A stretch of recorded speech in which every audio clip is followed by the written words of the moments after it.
Welcome to Le Show's Clockwork Workshop. How can I help you? Hello. I'd like to know if anyone has purchased some special components lately. Special components? Sorry, could you be more specific? I mean the kind of components that aren't typically used for clockwork toys, but for firearms. Huh? For firearms? No, we don't sell those sort of things here. Don't misunderstand. I'm not here to cause any trouble. We are merely investigating a case, and we're hoping that you could cooperate.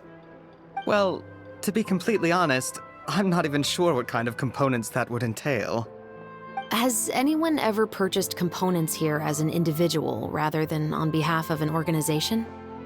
We have a lot of customers who buy toys, but those who buy components are all regular customers who buy in bulk on behalf of their organization.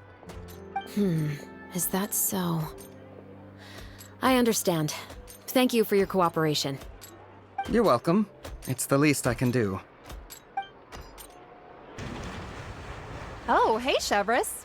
Run out of oil for your musket again? Hello, Estelle. I want to know if anyone has come to your shop recently to order some firearm components. Oh, is this another case? Let me think. I don't think so. Some people have requested that I make some prop guns for the Fontanalia Film Festival, but I refused all of those requests. Oh? Why's that? Because there's no profit! I only make things here that can do some real heavy lifting. I don't have the energy to make some new molds just for the festival. Then has anybody come specifically looking for mechanical components? Well, I usually sell off my scrap to the Fleuve Cendre. I don't typically give them to one specific person. I understand. Thanks for your cooperation. Don't mention it. Always happy to have the Musketeers' patronage. Seems like we haven't found any leads to go off yet. Yeah, unfortunately. All right, let's head to Fleuve Cendre next. Huh? Are you sure? People might not be so thrilled to see the captain of the special patrol there. You think so, huh? Then I guess you don't know. Huh? Know what? That I grew up in Fleuve Cendre. Hello, I'd like to ask some questions. I don't know anything. Don't worry, I'm not here to arrest anybody. You say that now. It's the truth. Here, take this as my guarantee.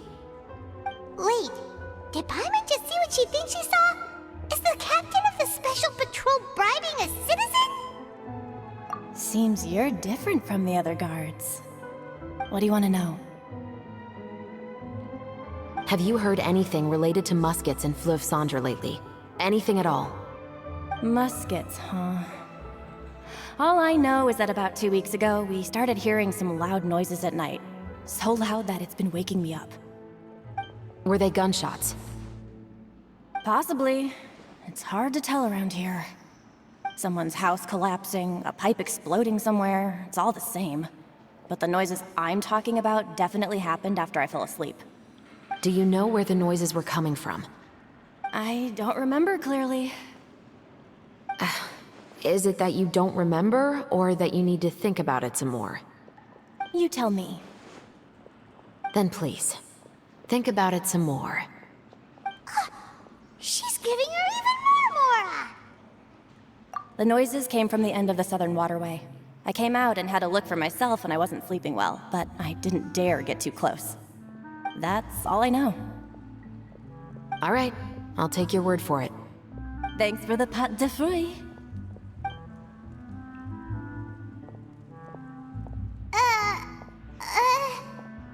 No need to be surprised. I grew up here, remember? I know how to get people around here to talk. My apologies, I'm all out of sweets. Though I do have some other tempting snacks in my custody. Fries, fried chicken, and even onion rings. But taking care of junk food is my responsibility. You're better off sticking to your normal, nutritious diet. Now then, let's keep going.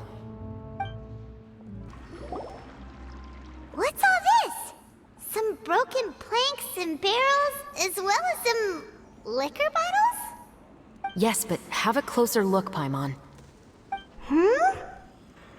Even though somebody has purposefully tried to clean them up, these are obviously marks from musket bullets. In other words, someone was here trying to improve their shot. They were using the barrels and bottles for target practice. Could it have been the killer? Your guess is as good as mine. Although many people at Fleuve Cendres own guns, few hide the fact from others. And even fewer would go to such lengths to hide markings from practice shots. Anyway, let's go. There might be more to this. It's been a while, Tetro. Please, just get on with your request. I want to know if you've heard anybody talking about muskets lately.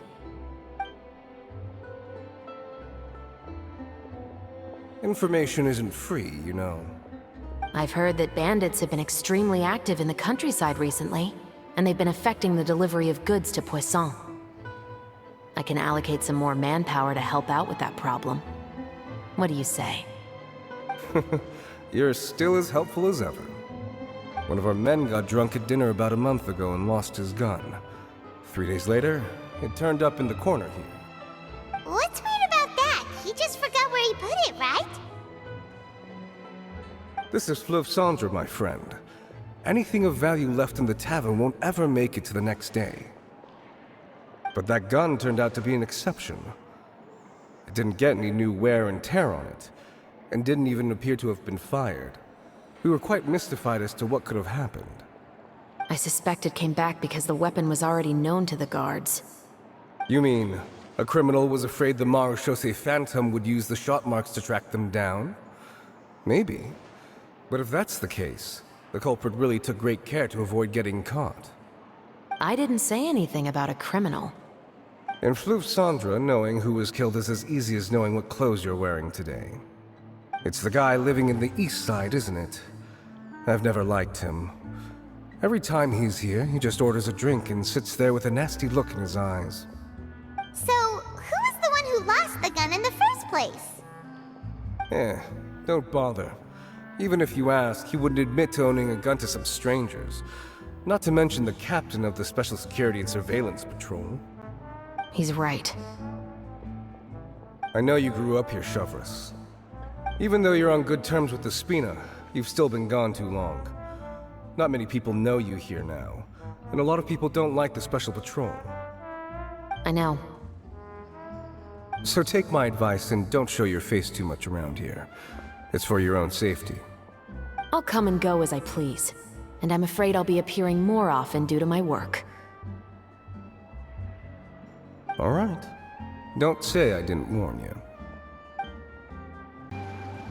Seems like that's all we'll be able to uncover for today. Paimon feels like we managed to learn a lot more here than up on the surface. Yes. Assuming that everything we found is indeed connected to our suspect, then their timeline was probably something like this. A month ago, our suspect found a gun and took it home to disassemble it. Once he'd figured out its mechanics, he brought it back. In the following weeks, he used some parts to create his own makeshift musket, and took it to the Fleuve Cendres for target practice. Then, a few days ago, he found his target and carried out the murder. Once the deed was done, he left a rainbow rose on the body, just like the scene in the novel. That all makes sense to Paimon, but we're still no closer to figuring out the killer's identity. The deceased was a resident of Fleuve Cendres. It's said that he was a poor, solitary man. Yeah, that's also something I'm trying to figure out. If we are indeed following the novel, and there's a story behind the murder, then this murder should be an act of vengeance. But according to our investigation, the deceased didn't have any enemies. He was no saint, but no one's heard of a rival who hated him enough to shoot him dead, much less care to leave a rose on his body. What message is the killer trying to convey, and to whom exactly? We've thoroughly investigated that possibility. He claims to have spent the whole day at the Opera House on the day of the murder, and the staff there have confirmed his account. Okay, so he has an alibi. Not only that, he lacks a credible motive as well. He has a family of his own, and both of his parents are still alive. I've looked into his records. He was adopted at the age of 6, and all the proper procedures were followed. There are also records of him at an orphanage before then.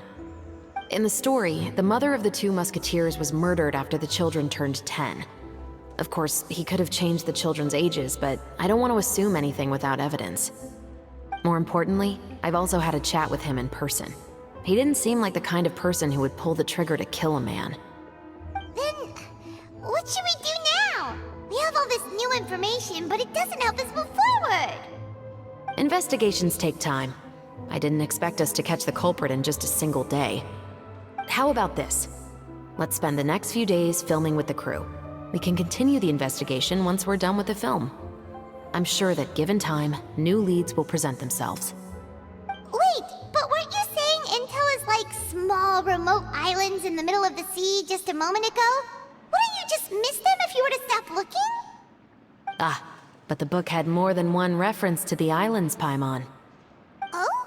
What else did it say then? As long as you spend enough time sailing through the fog, you'll eventually come across an island.